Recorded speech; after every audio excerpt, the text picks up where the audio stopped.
ಶ್ರೀ ಗಣಪತಿ ಶಾರದಾ ಗುರುಭ್ಯೋ ನಮಃ. ಶ್ರೀರಾಮ ರಾಮ ರಾಮೇತಿ ರಮೇ ರಾಮೇ ಮನೋರಮೆ ಸಹಸ್ರನಾಮ ತತ್ತುಲ್ಯಂ ರಾಮನಾಮ ವರಾನನೆ. ಶ್ರೋತೃಗಳಿಗೆ ಶ್ರೀಮದ್ ವಾಲ್ಮೀಕಿ ರಾಮಾಯಣದ ಕಿಷ್ಕಿಂಧ ಕಾಂಡದಲ್ಲಿ ಶರದೃತುವಿನ ವರ್ಣನೆ, ಶ್ರೀರಾಮನು ಲಕ್ಷ್ಮಣನಿಗೆ ಸುಗ್ರೀವನ ಬಳಿಗೆ ಹೋಗಲು ಆಜ್ಞೆ ಮಾಡಿದುದು ಎಂಬ 30ನೆಯ ಸರ್ಗಕ್ಕೆ ಸ್ವಾಗತ.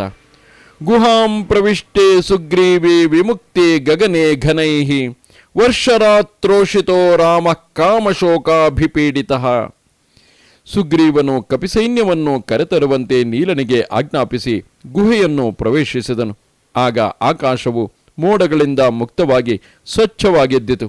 ವರ್ಷಾಕಾಲದ ರಾತ್ರಿಗಳಲ್ಲಿ ಏಕಾಕಿಯಾಗಿದ್ದು ವಿರಹ ವೇದನೆಯ ಶೋಕದಿಂದ ಪೀಡಿತನಾಗಿದ್ದ, ಅತಿಯಾದ ಮನೋವ್ಯಾಕುಲತೆಯಿಂದ ಕೂಡಿದ್ದ ಶ್ರೀರಾಮನು ನಿರ್ಮಲವಾದ ಆಕಾಶವನ್ನು, ವಿಶುದ್ಧವಾದ ಚಂದ್ರಮಂಡಲವನ್ನು, ಬೆಳದಿಂಗಳಿನಿಂದ ಅನುಲೇಪಿತವಾಗಿದ್ದ ಶರತ್ಕಾಲದ ರಾತ್ರಿಯನ್ನು ನೋಡಿ ಕಾಮವೃತ್ತನಾದ ಸುಗ್ರೀವನನ್ನು, ನಷ್ಟಳಾಗಿ ಹೋಗಿದ್ದ ಸೀತೆಯನ್ನು ಜ್ಞಾಪಿಸಿಕೊಂಡು ಕಾಲವು ಮೀರಿಹೋಯಿತೆಂದು ಭಾವಿಸಿ ಮೋಹವಶನಾದನು. ಮೇಧಾವಿಯಾದ ರಾಘವನು ಸ್ವಲ್ಪ ಹೊತ್ತು ಕಳೆದ ನಂತರ ಎಚ್ಚರಗೊಂಡು ಮನಸ್ಸಿನಲ್ಲಿಯೇ ಸ್ಥಿರವಾಗಿ ನೆಲೆಸಿದ್ದ ವೈದೇಹಿಯನ್ನು ಚಿಂತಿಸತೊಡಗಿದನು. ಇಡೀ ವರ್ಷಾಕಾಲ ಸ್ಫೂರ್ತಿಯು ಶ್ರೀರಾಮನು ಪ್ರಸ್ರವಣಗಿರಿಯಲ್ಲಿ ಇರುವಾಗ ಸುಗ್ರೀವನು ಬಂದು ಆತನನ್ನು ಭೇಟಿಯಾಗಲೇ ಇಲ್ಲವೇ? ತನ್ನ ರಾಜ್ಯಭಾರವು ಮುಗಿದ ಮೇಲೆ ಅಂತಃಪುರದಲ್ಲಿ ತನ್ನ ಪ್ರಮದೆಯರೊಂದಿಗೆ ಆಮೋದ ಪ್ರಮೋದಗಳಲ್ಲಿಯೇ ಪೂರ್ತಿಯಾಗಿ ಮುಳುಗಿಬಿಟ್ಟನೆ. ನಮ್ಮ ಜೀವನದಲ್ಲೂ ನಾವು ಹೀಗೆಯೇ ಮಾಡುತ್ತೇವೆ. ಸುಗ್ರೀವನಂತೆ ನಮಗೆ ಅದ್ಭುತವಾದಂತಹ ಸೌಲಭ್ಯಗಳು, ಸೌಕರ್ಯಗಳು ಇಲ್ಲದಿದ್ದರೂ ಕೂಡ ನಾವು ಯಾವುದೋ ಒಂದು ಕೆಲಸದಲ್ಲಿ ಮುಳುಗಿ ಯಾರಿಗಾಗಿ ನಾವು ಯಾವ ಕೆಲಸವನ್ನು ಮಾಡಬೇಕಿತ್ತೋ ಆ ಕೆಲಸವನ್ನು ಕುರಿತಾಗಿ ಯಾವುದೇ ರೀತಿಯಾದ ಬೆಳವಣಿಗೆಗಳನ್ನು ಕಾಲ ಕಾಲಕ್ಕೆ ಅವರಿಗೆ ಸಲ್ಲಿಸುವುದೇ ಇಲ್ಲ. ಕಾರ್ಪೊರೇಟ್ ಜಗತ್ತಿನಲ್ಲೂ ಕೂಡ ಇದೊಂದು ಅತಿ ದೊಡ್ಡ ವ್ಯಸನವಾಗಿದೆ, ಅತಿ ದೊಡ್ಡ ಸಮಸ್ಯೆಯಾಗಿದೆ. ಕೆಲಸ ನಡೆಯುತ್ತಿರುತ್ತದೆ, ಆದರೆ ಆ ಕೆಲಸ ಯಾರಿಗಾಗಿ ನಡೆಯುತ್ತಿರುತ್ತದೆಯೋ ಅವರಿಗೆ ಆ ಕುರಿತು ಯಾವ ವಿಷಯವೂ ಸಮಾಚಾರವೂ ಇರುವುದೇ ಇಲ್ಲ.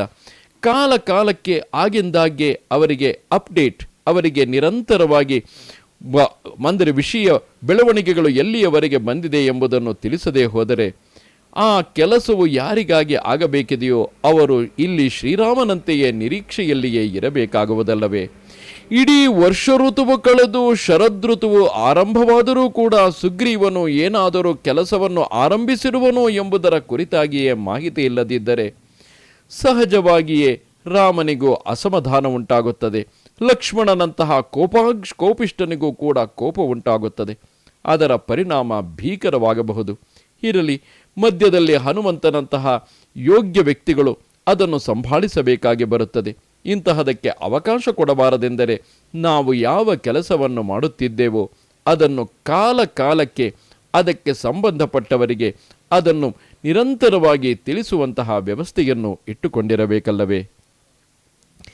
ಮಿಂಚುಗಳಿಂದಲೂ ಮೋಡಗಳಿಂದಲೂ ವಿಹೀನವಾಗಿದ್ದ ಸಾರಸ ಪಕ್ಷಿಗಳ ಧ್ವನಿಯಿಂದ ನಿನಾದಿತವಾಗಿದ್ದ ನಿರ್ಮಲವಾಗಿದ್ದ ಆಕಾಶವನ್ನು ನೋಡಿ ಶ್ರೀರಾಮನು ಸಂಕಟದಿಂದ ಕೂಡಿದ ಧ್ವನಿಯಿಂದ ವಿಲಪಿಸತೊಡಗಿದನು. ಸುವರ್ಣಮಯವಾದ ಧಾತುಗಳಿಂದ ಸಮಲಂಕೃತವಾಗಿದ್ದ ಪರ್ವತದ ಅಗ್ರ ಭಾಗದಲ್ಲಿ ಕುಳಿತಿದ್ದ ಶ್ರೀರಾಮನು ಶರತ್ಕಾಲದ ನಿರ್ಮಲಾಕಾಶವನ್ನು ನೋಡಿ ಪ್ರಿಯೆಯಾದ ಸೀತೆಯನ್ನು ಮನಸ್ಸಿನಿಂದಲೇ ಸ್ಮರಿಸಿದನು. ಸಾರಸ ಪಕ್ಷಿಗಳ ಮಧುರ ಧ್ವನಿಯಂತೆ ಸುಮಧುರವಾಗಿ ಮಾತನಾಡುತ್ತಿದ್ದ ಬಾಲೆಯಾದ ಸೀತೆಯು ಹಿಂದೆ ಆಶ್ರಮದಲ್ಲಿ ಸಾರಸ ಪಕ್ಷಿಗಳ ಧ್ವನಿಯನ್ನು ಕೇಳಿ ಸಂತೋಷಿಸುತ್ತಿದ್ದಳು. ಈಗ ನಾನಿಲ್ಲದಿರುವಾಗ ಅವಳು ಹೇಗೆ ತಾನೇ ಕ್ರೀಡಿಸಿಯಾಳು?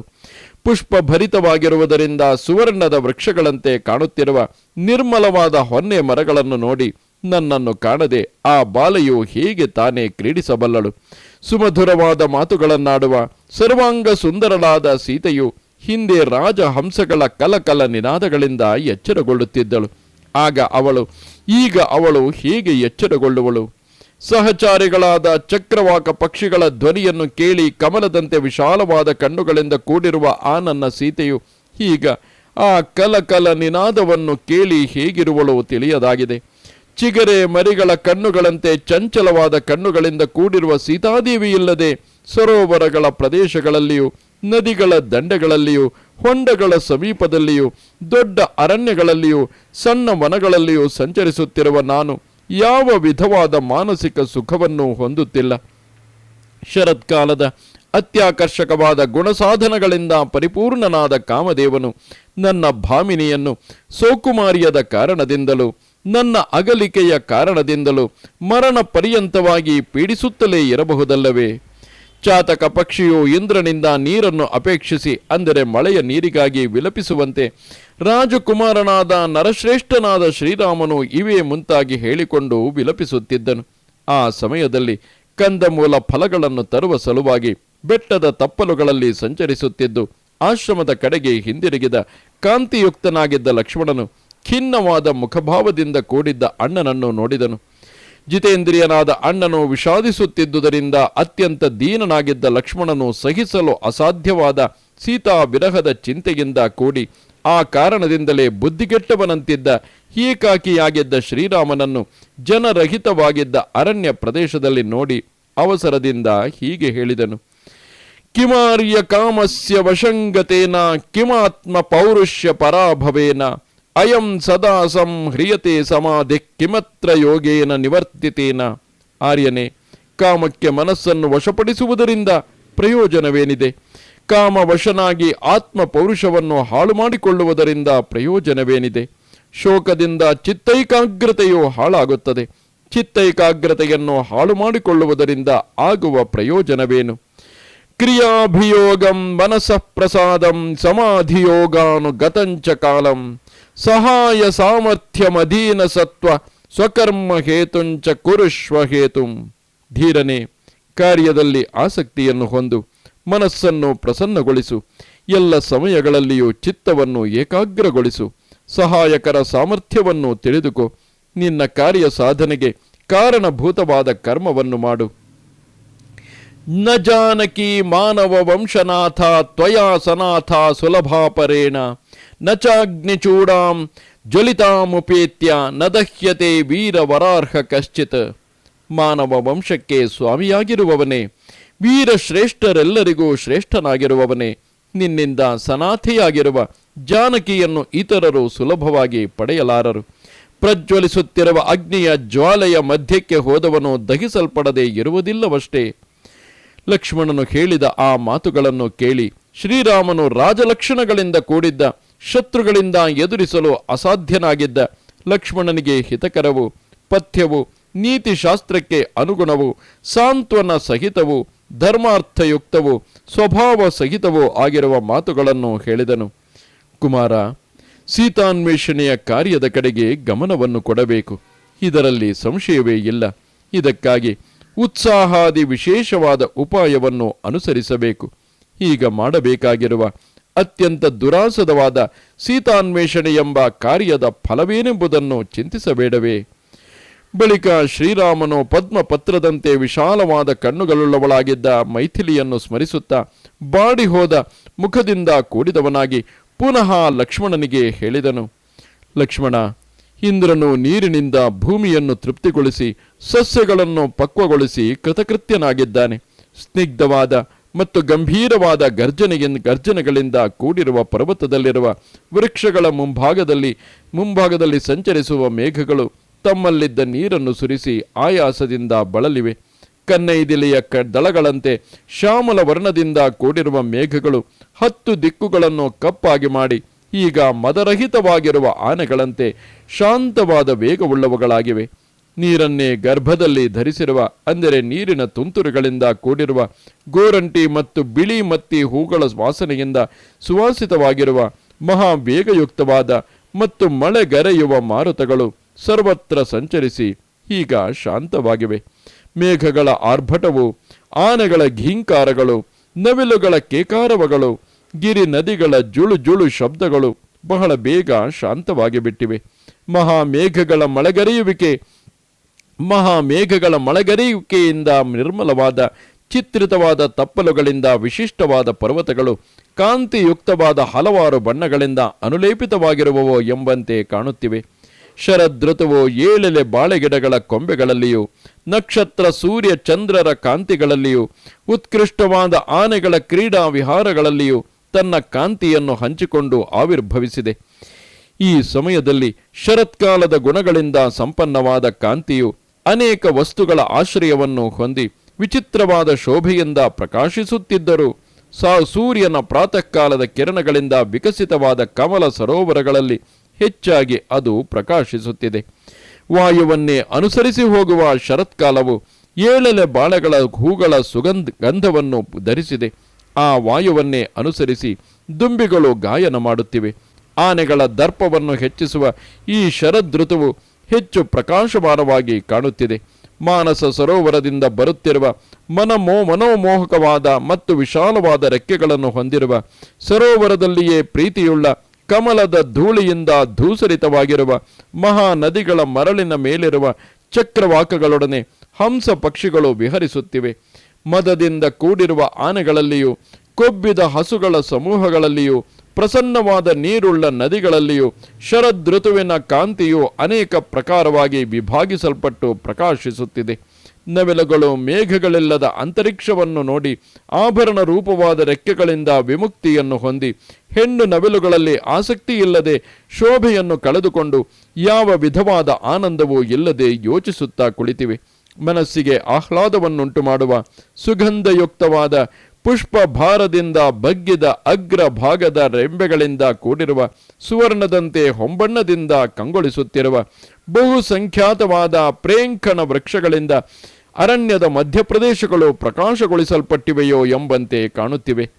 ಪ್ರೇಯಸಿಯರೊಡನೆ ಕೂಡಿರುವ, ಸರೋವರಗಳಲ್ಲಿ ಕ್ರೀಡಿಸುವುದರಲ್ಲಿಯೇ ಆಸಕ್ತಿಯುಳ್ಳ, ಅರಣ್ಯದಲ್ಲಿಯೇ ಆಸಕ್ತವಾದ ಏಳೆಲೆ ಬಾಳೆಗಳ ಕುಸುಮದ ಆಘ್ರಾಣದಿಂದ ಕೊಬ್ಬಿರುವ, ಮದದಿಂದ ಉದ್ಧತವಾಗಿರುವ, ಮದದಿಂದ ಹುಟ್ಟಿದ ಕಾಮೋಪಭೋಗಗಳಲ್ಲಿಯೇ ವಿಶೇಷವಾಗಿ ಆಸಕ್ತಿಯುಳ್ಳ ಶ್ರೇಷ್ಠವಾದ ಆನೆಗಳ ಸಂಚಾರವು ಈಗ ಮಂದವಾಗಿದೆ. ಮೇಘವಿಲ್ಲದ ಆಕಾಶವು ಸಾಣೆ ಹಿಡಿದ ಕತ್ತಿಯ ಬಣ್ಣದಂತಿದೆ. ನದಿಗಳಲ್ಲಿ ನೀರು ಬತ್ತಿ ಹೋಗಿದೆ. ಕಲ್ಹಾರ ಪುಷ್ಪಗಳ ವಾಸನೆಯನ್ನು ಹೊತ್ತಿರುವ ವಾಯುವು ಶೀತಲವಾಗಿ ಬೀಸುತ್ತಿದೆ. ದಿಕ್ಕುಗಳು ಕತ್ತಲಿನಿಂದ ಕವಿದಿರದೆ ಪ್ರಕಾಶಮಾನವಾಗಿ ಕಾಣುತ್ತಿವೆ. ಸೂರ್ಯನ ಬಿಸಿಲಿನ ವ್ಯಾಪನೆಯಿಂದ ಈಗ ಭೂಮಿಯಲ್ಲಿ ಕೆಸರಿಲ್ಲ. ಅದು ದಟ್ಟವಾದ ಧೂಳಿನಿಂದ ಸಮಾವೃತವಾಗಿದೆ. ಪರಸ್ಪರ ವೈರ ಭಾವದಿಂದ ಕೂಡಿರುವ ರಾಜರಿಗೆ ಇದು ಯುದ್ಧೋದ್ಯೋಗದ ಕಾಲವಾಗಿದೆ. ಶರತ್ಕಾಲದ ವಾತಾವರಣದಿಂದ ಅತಿಶಯವಾದ ರೂಪದಿಂದಲೂ ಕಾಂತಿಯಿಂದಲೂ ಕೂಡಿರುವ, ಬಹಳವಾಗಿ ಸಂತೋಷಗೊಂಡಿರುವ, ಧೂಳಿನಿಂದ ಮುಚ್ಚಿಹೋದ ಶರೀರದಿಂದ ಕೂಡಿರುವ, ಮದದಿಂದ ಕೊಬ್ಬಿರುವ, ಕಾಳಗದಲ್ಲಿಯೇ ಆಸಕ್ತವಾಗಿರುವ ಗೂಳಿಗಳು ಈಗ ಹಸುಗಳ ಮಧ್ಯಭಾಗಕ್ಕೆ ಹೋಗಿ ಗುಟುರು ಹಾಕುತ್ತಿವೆ. ಕಾಮೋದ್ರಿಕ್ತವಾಗಿ ಆ ಕಾರಣದಿಂದಲೇ ತೀವ್ರವಾದ ಅನುರಾಗವನ್ನು ಹೊಂದಿರುವ, ಮಂದ ಗಮನವುಳ್ಳ, ಒಳ್ಳೆಯ ಜಾತಿಯಲ್ಲಿ ಹುಟ್ಟಿರುವ ಹೆಣ್ಣಾನೆಗಳು ಅರಣ್ಯದಲ್ಲಿ ಹೋಗುತ್ತಿರುವ ಮದದಿಂದ ಕೊಬ್ಬಿರುವ ಗಂಡಾನೆಯನ್ನು ಎಡಬಿಡದೆ ಹಿಂಬಾಲಿಸಿ ಹೋಗುತ್ತಿವೆ. ನದಿಗಳ ತೀರ ಪ್ರದೇಶದಲ್ಲಿರುವ ನವಿಲುಗಳು ಶರೀರಕ್ಕೆ ಭೂಷಣಪ್ರಾಯವಾಗಿದ್ದ ಶ್ರೇಷ್ಠವಾದ ರೆಕ್ಕೆಗಳನ್ನು ಕಳಚಿ ಹಾಕಿ ಸಾರಸ ಪಕ್ಷಿಗಳ ಸಮೂಹಗಳಿಂದ ಭಯಗೊಳಿಸಲ್ಪಡುತ್ತಿವೆಯೋ ಎಂಬಂತೆ ದೀನವಾದ ಮತ್ತು ಕುಂದಿದ ಮನಸ್ಸಿನಿಂದ ಕೂಡಿ ಬೇರೆಡೆಗೆ ಹೊರಟು ಹೋಗುತ್ತಿವೆ. ಗಂಡ ಸ್ಥಳಗಳಲ್ಲಿ ಮದೋದಕವನ್ನು ಸುರಿಸುತ್ತಿರುವ ದೊಡ್ಡ ದೊಡ್ಡ ಆನೆಗಳು, ವಿಕಸಿತವಾದ ಕಮಲಗಳಿಂದ ಶೋಭಾಯಮಾನವಾಗಿ ಕಾಣುತ್ತಿರುವ ಸರೋವರಗಳಲ್ಲಿರುವ ನೀರುಕೋಳಿಗಳನ್ನು, ಚಕ್ರವಾಕ ಪಕ್ಷಿಗಳನ್ನು ಗಟ್ಟಿಯಾದ ಘೀಂಕಾರಗಳಿಂದ ಭಯಪಡಿಸುತ್ತಾ ಸರೋವರದ ನೀರನ್ನು ಅಲ್ಲೋಲ ಕಲ್ಲೋಲಗೊಳಿಸುತ್ತಾ ನೀರನ್ನು ಕುಡಿಯುತ್ತಿವೆ. ಶರತ್ಕಾಲದಲ್ಲಿ ನದಿಗಳಲ್ಲಿ ಕೆಸರಿರುವುದಿಲ್ಲ. ಪ್ರವಾಹವು ಬತ್ತಿ ಹೋಗಿರುವುದರಿಂದ ಮರಳು ದಿಬ್ಬಗಳು ಎದ್ದು ಕಾಣುತ್ತವೆ. ಪ್ರವಾಹವು ಶಾಂತವಾಗಿರುತ್ತದೆ. ಗೋವುಗಳು ಹಿಂಡು ಹಿಂಡಾಗಿ ನೀರು ಕುಡಿಯಲು ನದಿಯ ಬಳಿಗೆ ಬರುತ್ತಿವೆ. ನದಿಗಳು ಸಾರಸ ಪಕ್ಷಿಗಳ ಧ್ವನಿಗಳಿಂದ ಶಬ್ದಾಯಮಾನವಾಗಿರುತ್ತವೆ. ಅಂತಹ ನದಿಗಳಲ್ಲಿ ಹಂಸ ಪಕ್ಷಿಗಳು ಅತ್ಯಂತ ಸಂತೋಷದಿಂದ ಧುಮುಕುತ್ತಿವೆ. ನದಿಗಳಲ್ಲಿನ ಪ್ರವಾಹ ಶಬ್ದಗಳು, ಗಿರಿ ನದಿಗಳ ಪ್ರಪಾತ ಶಬ್ದಗಳು, ನವಿಲುಗಳ ಕೇಕಾರವಗಳು, ಕಪ್ಪೆಗಳ ವಟವಟ ಶಬ್ದಗಳು ಈಗ ಸಂಪೂರ್ಣವಾಗಿ ನಿಂತು ಹೋಗಿವೆ. ವರ್ಷಾಕಾಲದಲ್ಲಿ ಹೊಸದಾಗಿ ಮೂಡಿಬಂದ ಮೇಘಗಳು ಮಳೆಗರೆಯುವಾಗ ವರ್ಷಾಕಾಲವು ಮುಗಿಯುವವರೆಗೂ ಸರ್ಪಗಳು ಬಿಲಗಳಲ್ಲಿಯೇ ಉಡುಗಿಕೊಂಡಿರುತ್ತವೆ. ಅಷ್ಟು ದಿವಸಗಳು ಅವಕ್ಕೆ ಆಹಾರವಿಲ್ಲದೆ ಅತ್ಯಂತ ಕೃಶವಾಗಿ ಅವು ಸಾಯುವ ಸ್ಥಿತಿಯಲ್ಲಿರುತ್ತವೆ. ಶರತ್ಕಾಲವು ಪ್ರಾರಂಭವಾಗಿರುವುದರಿಂದ ಘೋರವಾದ ವಿಷವನ್ನು ಹೊಂದಿರುವ ಅನೇಕ ವರ್ಣಗಳ ಸರ್ಪಗಳು ಹಸಿವಿನಿಂದ ಬಳಲಿ ಬಿಲದಿಂದ ಹೊರಕ್ಕೆ ಬರುತ್ತಿವೆ. ಶೋಭಾಯಮಾನವಾದ ಚಂದ್ರ ಕಿರಣಗಳ ಸ್ಪರ್ಶದಿಂದ ಹರ್ಷಗೊಂಡು ವಿಕಸಿತವಾದ ನಕ್ಷತ್ರಗಳಿಂದ ಕೂಡಿರುವ ಸಂಧ್ಯಾದೇವಿಗೆ ಎಷ್ಟು ಅನುರಾಗ ಉಂಟೋ ಇಲ್ಲಿ ಅನುರಾಗವೆಂದರೆ ಕೆಂಪು ಬಣ್ಣ. ತಾನಾಗಿಯೇ ಅಂಬರ ಅಂದರೆ ವಸ್ತ್ರ ಆಕಾಶವನ್ನು ತೊರೆದು ಬಿಟ್ಟಿದ್ದಾಳೆ. ಇದು ನಿಶ್ಚಯವಾಗಿಯೂ ಆಶ್ಚರ್ಯಕರವಾಗಿದೆ. ಶರತ್ಕಾಲದ ರಾತ್ರಿ ಎಂಬ ಹೆಂಗಸಿಗೆ ಆಗ ತಾನೇ ಉದಯಿಸಿದ ಸೌಮ್ಯನಾದ ಚಂದ್ರನೇ ಮುಖರೂಪದಲ್ಲಿದ್ದಾನೆ. ನಕ್ಷತ್ರಗಳ ಸಮೂಹಗಳೇ ಅರಳಿದ ಕಣ್ಣುಗಳಂತಿವೆ. ಬೆಳದಿಂಗಳ ಆವರಣವೇ ರಾತ್ರಿ ಎಂಬ ಅಂಗನೆಯು ಹುಟ್ಟಿರುವ ಬಿಳಿಯ ವಸ್ತ್ರವಾಗಿದೆ. ಚೆನ್ನಾಗಿ ಪಕ್ವವಾಗಿರುವ ಭತ್ತದ ತೆನೆಗಳನ್ನು ತಿಂದು ಪರಮಹೃಷ್ಟವಾದ ಸಾರಸ ಪಕ್ಷಿಗಳ ಸುಮನೋಹರವಾದ ಸಾಲುಗಳು ಗಾಳಿಯಿಂದ ಹಾರಿಸಲ್ಪಡುತ್ತಿರುವ ಹೂಮಾಲೆಯಂತೆ ಶೀಘ್ರವಾದ ವೇಗದಿಂದ ಆಕಾಶವನ್ನು ಆಕ್ರಮಿಸುತ್ತಿವೆ. ಮಲಗಿರುವ ಒಂದೇ ಒಂದು ಹಂಸದಿಂದ ಕೂಡಿರುವ ಬಿಳಿಯ ನೈದಿಲೆಗಳಿಂದ ವ್ಯಾಪ್ತವಾಗಿರುವ ದೊಡ್ಡದಾದ ಸರೋವರದಲ್ಲಿರುವ ನೀರು ರಾತ್ರಿಯಲ್ಲಿ ನಕ್ಷತ್ರಗಳಿಂದ ಸುತ್ತುವರಿಯಲ್ಪಟ್ಟು ಚಂದ್ರನಿರುವ ಮೋಡಗಳಿಲ್ಲದ ಅಂತರಿಕ್ಷದಂತೆಯೇ ಪ್ರಕಾಶಿಸುತ್ತಿದೆ. ಸುತ್ತಲೂ ಹರಡಿಕೊಂಡಿರುವ ಹಂಸಗಳನ್ನೇ ನಡುಪಟ್ಟಿಯನ್ನಾಗಿಯೂ ಕಮಲಗಳನ್ನು ಕನ್ನೈದಿಲೆಗಳನ್ನು ಮಾಲೆಗಳನ್ನಾಗಿಯೂ ಹೊಂದಿರುವ ಶ್ರೇಷ್ಠವಾದ ಕಲ್ಲು ಕುಂಟಗಳ ಶೋಭೆಯು ಈಗ ಒಡ್ಯಾಣ ಮತ್ತು ಮಾಲೆಗಳಿಂದ ಸಿಂಗರಿಸಲ್ಪಟ್ಟ ಸುಂದರ ಸ್ತ್ರೀಯರಂತೆ ಅತ್ಯಂತ ರಮಣೀಯವಾಗಿದೆ. ವೇಣುಸ್ವನವ್ಯ ಚ ತೂರ್ಯ ಮಿಶ್ರ ಪ್ರತ್ಯೂಷ ಕಾಲ ನಿಲಸಂಪ್ರವೃದ್ಧ ಸಮ್ಮೂರ್ಛಿತೋ ಗಹ್ವರ ಗೋವೃಷಾಣ ಮನ್ಯೋನ್ಯಮಾಪೂರಯತೀವ ಶಬ್ದ. ಕೊಳಲಿನ ಸ್ವರದ ರೂಪದಲ್ಲಿ ವ್ಯಕ್ತವಾಗುತ್ತಿರುವ ವಾದ್ಯ ಘೋಷದಿಂದ ಸಮ್ಮಿಶ್ರವಾದ ಮತ್ತು ಪ್ರಾತಃ ಕಾಲದಲ್ಲಿ ಬೀಸುವ ವಾಯುವಿನಿಂದ ವೃದ್ಧಿಗೊಂಡ ಶಬ್ದವು, ಗುಹೆಗಳಲ್ಲಿರುವ ಮತ್ತು ಅರಣ್ಯಗಳಲ್ಲಿರುವ ಗೂಳಿಗಳ ಶಬ್ದವು ಸರ್ವತ್ರ ವ್ಯಾಪಿಸಿ ಪರಸ್ಪರವಾಗಿ ತುಂಬಿಸುತ್ತಿವೆಯೋ ಚುಂಬಿಸುತ್ತಿವೆಯೋ ಎಂಬಂತೆ ಕೇಳಿಬರುತ್ತಿದೆ. ನದಿಗಳ ದಡಗಳು ಚಂಡಮಾರುತದಿಂದ ಅಲ್ಲಾಡಿಸಲ್ಪಡುತ್ತಾ ಅದರಿಂದಲೇ ನಗುವಿನಂತೆ ಕಾಣುತ್ತಿರುವ ಕುಸುಮಗಳುಳ್ಳ ವೃಕ್ಷಗಳಿಂದಲೂ ಚೆನ್ನಾಗಿ ಒಗೆಯಲ್ಪಟ್ಟ ರೇಷ್ಮೆಯ ವಸ್ತ್ರದಂತೆ ಪ್ರಕಾಶಮಾನವಾಗಿ ಕಾಣುತ್ತಿರುವ ನೂತನವಾದ ಜಂಬು ಹುಲ್ಲುಗಳಿಂದಲೂ ಶೋಭಿಸುತ್ತಿದೆ. ಅರಣ್ಯ ಪ್ರದೇಶಗಳಲ್ಲಿ ಸ್ವಚ್ಛಂದಚಾರಿಗಳಾದ ಕುಸುಮಗಳ ಮಧುವನ್ನು ಪಾನ ಮಾಡುವುದರಲ್ಲಿ ಅತ್ಯಂತ ಆಸಕ್ತವಾಗಿರುವ ಕಮಲಗಳ ಮತ್ತು ಹೊನ್ನೆ ಮರಗಳ ಧೂಳಿಯಿಂದ ಬಿಳುಪಾಗಿರುವ ಮದಿಸಿರುವ ಗಂಡು ದುಂಬಿಗಳು ಹೆಣ್ಣು ದುಂಬಿಗಳೊಡನೆ ಕೂಡಿಕೊಂಡು ಅತ್ಯಂತ ಸಂತೋಷದಿಂದ ಗಾಳಿಯನ್ನು ಅನುಸರಿಸಿ ಅರಣ್ಯದಲ್ಲಿ ಹೋಗುತ್ತಿವೆ. ಸ್ವಚ್ಛವಾಗಿರುವ ನೀರು, ವಿಕಸಿತವಾಗಿರುವ ಬಿಳಿಯ ನೈದಿಲೆ ಹೂಗಳು, ಕ್ರೌಂಚ ಪಕ್ಷಿಗಳ ಧ್ವನಿ, ಪಕ್ವವಾದ ತೆನೆಗಳಿಂದ ಕೂಡಿರುವ ಭತ್ತದ ಗದ್ದೆ, ಮಂದ ಮಾರುತ, ವಿಮಲನಾದ ಚಂದ್ರ ಇವು ಶರತ್ಕಾಲವು ಬಂದಿರುವುದನ್ನು, ವರ್ಷಾಕಾಲವು ಕಳೆದು ಹೋಗಿರುವುದನ್ನು ಸೂಚಿಸುತ್ತಿವೆ. ಪ್ರಿಯತಮನಿಂದ ಉಪಭೋಗಿಸಲ್ಪಟ್ಟು ಬಳಲಿ ಬೆಂಡಾಗಿ ಪ್ರಾತಃ ಕಾಲದಲ್ಲಿ ಮಂದವಾದ ನಡಿಗೆಯುಳ್ಳ ಕಾಮಿನಿಯರಂತೆ ಮೀನುಗಳನ್ನೇ ನಡುಪಟ್ಟಿಯ ರೂಪದಲ್ಲಿ ಹೊಂದಿರುವ ನದಿಗಳೆಂಬ ವಧುಗಳ ಆಗಮನವು ಮಂದವಾಗಿದೆ.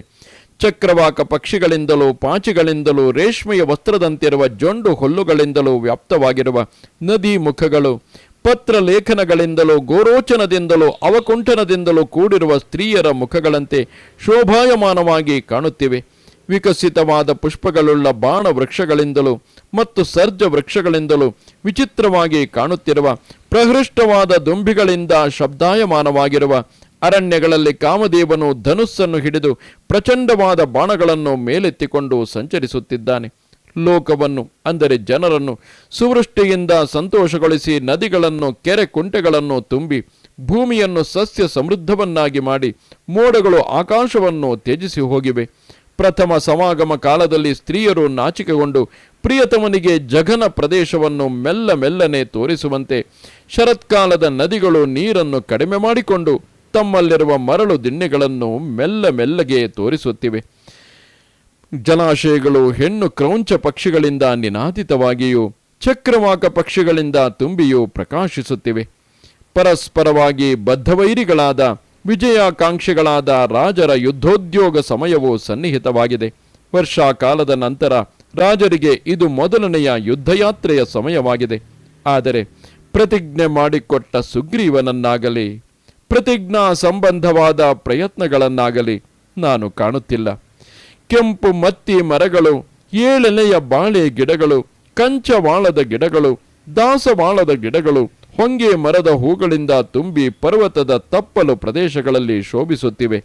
ನದಿಯ ಮರಳು ದಿಬ್ಬಗಳು ಹಂಸ ಸಾರಸ ಚಕ್ರವಾಕ ಕ್ರೌಂಚ ಪಕ್ಷಿಗಳಿಂದ ತುಂಬಿರುವುದನ್ನು ನೋಡು ಲಕ್ಷ್ಮಣ. ಸೀತೆಯನ್ನು ಕಾಣದೆ ಶೋಕಾಭಿಭೂತನಾಗಿರುವ ನನಗೆ ವರ್ಷ ಋತುವಿನ ಸಂಬಂಧವಾದ ಈ 4 ಮಾಸಗಳು 100 ವರ್ಷಗಳಂತೆ ಕಳೆದವು. ವರಾಂಗನೆಯಾದ ಸೀತೆಯು ಹೆಣ್ಣು ಚಕ್ರವಾಕವು ಪತಿಯನ್ನು ಅನುಸರಿಸಿ ಹೋಗುವಂತೆ ಅರಣ್ಯಕ್ಕೆ ನನ್ನನ್ನೇ ಅನುಸರಿಸಿ ಬಂದಳು. ಘೋರವಾದ ದಂಡಕಾರಣ್ಯವನ್ನು ಉದ್ಯಾನವನವೆಂದೇ ಭಾವಿಸಿದಳು. ಪ್ರಿಯೆಯಿಂದ ವಿಹೀನನಾಗಿರುವ, ದುಃಖದಿಂದ ಪರಿತಪಿಸುತ್ತಿರುವ, ರಾಜ್ಯ ಭ್ರಷ್ಟನಾಗಿರುವ ನನ್ನ ವಿಷಯದಲ್ಲಿ ಸುಗ್ರೀವನು ದಯೆಯನ್ನು ತೋರುತ್ತಿಲ್ಲ. ಈ ರಾಮನು ಅನಾಥನು, ಇವನಿಗೆ ಹೇಳುವವರು ಕೇಳುವವರು ಯಾರೂ ಇಲ್ಲ. ರಾಜ್ಯ ಭ್ರಷ್ಟನಾಗಿದ್ದಾನೆ, ರಾವಣನಿಂದಲೂ ಅವಮಾನಿತನಾಗಿದ್ದಾನೆ, ದೀನನಾಗಿದ್ದಾನೆ, ಮನೆಯಿಂದ ಬಹಳ ದೂರ ಬಂದಿದ್ದಾನೆ, ಕಾವಿಯಾಗಿದ್ದಾನೆ, ನನ್ನನ್ನೇ ಶರಣು ಹೊಂದಿದ್ದಾನೆ ಎಂದು ಭಾವಿಸಿಕೊಂಡು ವಾನರ ರಾಜನಾದ ದುರಾತ್ಮನಾದ ಸುಗ್ರೀವನು ನನ್ನನ್ನು ತಿರಸ್ಕಾರ ದೃಷ್ಟಿಯಿಂದ ಕಾಣುತ್ತಿದ್ದಾನೆ. ದುರ್ಮತಿಯಾದ ಸುಗ್ರೀವನು ತನ್ನ ಕಾರ್ಯವನ್ನು ಸಾಧಿಸಿಕೊಂಡು ಸೀತಾದೇವಿಯನ್ನು ಹುಡುಕುವ ವಿಷಯದಲ್ಲಿ ಪ್ರತಿಜ್ಞೆಯನ್ನು ಮಾಡಿ ಕಾಲವನ್ನು ಎಣಿಸಿ ವರ್ಷಾ ಕಾಲವು ಮುಗಿಯಿತೆಂಬುದನ್ನು ತಿಳಿದು ಸೀತಾನ್ವೇಷಣೆಯ ಕಾರ್ಯದಲ್ಲಿ ತೊಡಗಬೇಕೆಂಬುದನ್ನು ಅರಿಯುತ್ತಿಲ್ಲ.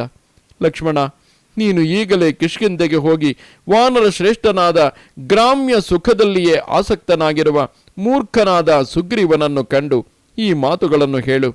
ಅರ್ಥಿನಾಮುಪಪನ್ನಾನಾಂ ಪೂರ್ವಂ ಚಾಪ್ಯುಪಕಾರಿಣಾಂ ಆಶಾಂ ಸಂಶ್ರುತ್ಯ ಯೋಹಂತಿ ಸಲೋಕೆ ಪುರುಷಾಧಮಃ. ಬಲವೀರ್ಯ ಸಂಪನ್ನರಾಗಿ ಹಿಂದೆ ಉಪಕಾರವನ್ನು ಮಾಡಿ ಪ್ರಕೃತದಲ್ಲಿ ಸಹಾಯವನ್ನು ಅಪೇಕ್ಷಿಸಿದವರಿಗೆ ಯಾವನು ಪ್ರತ್ಯುಪಕಾರವನ್ನು ಮಾಡುವುದಾಗಿ ಆಶೆಯನ್ನು ಹುಟ್ಟಿಸಿ ಅನಂತರ ಆ ಆಶೆಯನ್ನು ಮತ್ತು ಮಾಡಿಕೊಟ್ಟ ಪ್ರತಿಜ್ಞೆಯನ್ನು ಭಂಗಗೊಳಿಸುವನೋ ಅವನು ಲೋಕದಲ್ಲಿ ಪುರುಷಾಧಮ ಎನಿಸಿಕೊಳ್ಳುತ್ತಾನೆ. ಶುಭಂ ವಾ ಯದಿ ವಾ ಪಾಪಂ ಯೋಹಿ ವಾಕ್ಯ ಮುದೀರಿತಂ ಸತ್ಯೇನ ಪರಿಗೃಹಾತಿ ಸವೀರ ಪುರುಷೋತ್ತಮಃ. ತಾನು ಮಾಡುವುದಾಗಿ ಮಾತು ಕೊಟ್ಟ ಕೆಲಸವು ಶುಭವಾಗಲಿ ಅಶುಭವಾಗಲಿ ಯಾವನು ಕೊಟ್ಟ ಭಾಷೆಯನ್ನು ಸತ್ಯ ಪ್ರತಿಜ್ಞೆಯನ್ನಾಗಿ ಅಂಗೀಕರಿಸುವನೋ, ಹೇಳಿದ ಮಾತಿನಂತೆ ನಡೆದುಕೊಳ್ಳುವನೋ ಅಂತಹ ವೀರನು ಪುರುಷ ಶ್ರೇಷ್ಠನು. ಕೃತಾರ್ಥಾಯ ಕೃತಾರ್ಥಾನಾಂ ಮಿತ್ರಾಣಾಂ ನ ಭವಂತಿಯೇ ತಾನ್ಮೃತಾವನಪಿ ಕ್ರವ್ಯಾದ ಕೃತಜ್ಞಾನ್ನೋಪಭುಂಕ್ಷತೆ. ಮತ್ತೊಬ್ಬರ ಸಹಾಯದಿಂದ ತಾವು ಕಾರ್ಯಸಿದ್ಧಿಯನ್ನು ಹೊಂದಿ ಅದಕ್ಕೆ ಸಹಾಯ ಮಾಡಿದ ಮಿತ್ರರ ಕಾರ್ಯಸಿದ್ಧಿಯು ಆಗದೇ ಇರುವಾಗ ಅವರಿಗೆ ಪ್ರತ್ಯುಪಕಾರ ಮಾಡದವರು ಕೃತಜ್ಞರು. ಆ ಪಾಪಿಗಳು ಸತ್ತಾಗ ಅವರನ್ನು ಮಾಂಸಭಕ್ಷಿಗಳಾದ ಪ್ರಾಣಿಗಳು ತಿನ್ನುವುದಿಲ್ಲ. ನಿಶ್ಚಯವಾಗಿಯೂ ನೀನು ಸುವರ್ಣಮಯವಾದ ಹಿಂಭಾಗವನ್ನು ಹೊಂದಿರುವ, ಸುದೀರ್ಘವಾಗಿ ಸೆಳೆಯಲ್ಪಡುವ, ಮಿಂಚುಗಳಿಗೆ ಸಮಾನವಾದ ನನ್ನ ಧನುಸ್ಸಿನ ರೂಪವನ್ನು ಯುದ್ಧದಲ್ಲಿ ನೋಡಲು ಬಯಸಿರುವೆ. ಸಿಡಿಲಿನ ಗರ್ಜನೆಯಂತೆ ಗರ್ಜನೆ ಮಾಡುವ ಕ್ರುದ್ಧನಾದ ನನ್ನ ಘೋರವಾದ ಮೌರ್ವಿಯ ಠಂಕಾರ ಶಬ್ದವನ್ನು ಯುದ್ಧದಲ್ಲಿ ಪುನಃ ಕೇಳಲು ನೀನು ಬಯಸಿರುವೆ ಎಂದು ಸುಗ್ರೀವನಿಗೆ ಹೇಳಬೇಕು. ಲಕ್ಷ್ಮಣ, ನಿನ್ನ ಸಹಕಾರವಿರುವ ನನ್ನ ಪರಾಕ್ರಮವು ಸುಗ್ರೀವನಿಗೆ ಚೆನ್ನಾಗಿ ತಿಳಿದಿರುವುದಾದರೂ ಸೀತಾನ್ವೇಷಣ ಕಾರ್ಯದಲ್ಲಿ ಕಾಲಾತೀತವಾಗಿರುವುದೆಂಬ ಚಿಂತೆಯೇ ಅವನಿಗೆ ಇಲ್ಲವಾಗಿದೆ. ಕೃತಕೃತ್ಯನಾಗಿರುವ ಕಪೀಶ್ವರನು ನಮ್ಮಿಬ್ಬರಿಗೂ ಸ್ನೇಹವು ಯಾವ ಕಾರಣದಿಂದ ಆರಂಭವಾಯಿತು ಎಂಬುದನ್ನು ವಿವೇಚಿಸದೆ ನಿಗದಿತವಾದ ಸಮಯವನ್ನೇ ತಿಳಿಯದವನಾಗಿದ್ದಾನೆ. ವರ್ಷಾ ಕಾಲವು ಕಳೆದ ನಂತರ ಸೀತೆಯನ್ನು ಹುಡುಕಲು ಸರಿಯಾದ ಕಾಲವೆಂದು ಆ ಸಮಯದಲ್ಲಿ ಸೀತೆಯನ್ನು ಹುಡುಕಲು ಹೊರಡುವುದಾಗಿಯೂ ಪ್ರತಿಜ್ಞೆ ಮಾಡಿದ್ದ ಕಪೀಶ್ವರನು ಪತ್ನಿಯರೊಡನೆ ವಿಹರಿಸುತ್ತಾ ವರ್ಷ ಋತುವಿಗೆ ಸಂಬಂಧಿಸಿದಂತೆ 4 ಮಾಸಗಳು ಕಳೆದು ಹೋಗಿವೆ ಎಂಬುದನ್ನು ತಿಳಿದವನಾಗಿಲ್ಲ. ಅಮಾತ್ಯರ ಮತ್ತು ಪರಿಷದ್ವರ್ಗದವರ ಮೂಲಕವಾಗಿ ರಾಜ್ಯಭಾರವನ್ನು ನಡೆಸುತ್ತಿರುವ ಅವನು ಯಾವಾಗಲೂ ಸ್ತ್ರೀಲೋಲನಾಗಿ ಮದ್ಯಪಾನದಲ್ಲಿಯೇ ಆಸಕ್ತನಾಗಿದ್ದಾನೆ. ದುಃಖ ತಪ್ತರು ದೀನರು ಆಗಿರುವ ನಮ್ಮ ವಿಷಯದಲ್ಲಿ ಅನುಕಂಪವನ್ನೇ ತೋರುತ್ತಿಲ್ಲ. ಲಕ್ಷ್ಮಣ, ಈಗಲೇ ನೀನು ಸುಗ್ರೀವನ ಬಳಿಗೆ ಹೋಗು. ನನ್ನ ರೋಷವು ಯಾವ ಮಟ್ಟದಲ್ಲಿ ಇದೆ ಎಂಬುದನ್ನು ಅವನಿಗೆ ತಿಳಿಯ ಹೇಳು. ನನ್ನ ಈ ಮಾತನ್ನು ಅವನಿಗೆ ತಿಳಿಸು. ನಚ ಸಂಕುಚಿತ ಪಂಥ ಏನ ವಾಲಿ ಹತೋಗತಃ ಸಮಯೇ ತಿಷ್ಟ ಸುಗ್ರೀವ ಮಾ ವಾಲಿ ಪಥಮನ್ವಗಾಹ. ಸುಗ್ರೀವ, ವಾಲಿಯು ಯಾವ ದಾರಿಯನ್ನು ಹಿಡಿದು ಹೋಗಿರುವನೋ ಆ ದಾರಿಯನ್ನು ಇಕ್ಕಟ್ಟಾಗಿಲ್ಲ. ನೀನು ಕೂಡ ಹೋಗುವಷ್ಟು ಆ ಮಾರ್ಗವು ವಿಶಾಲವಾಗಿದೆ.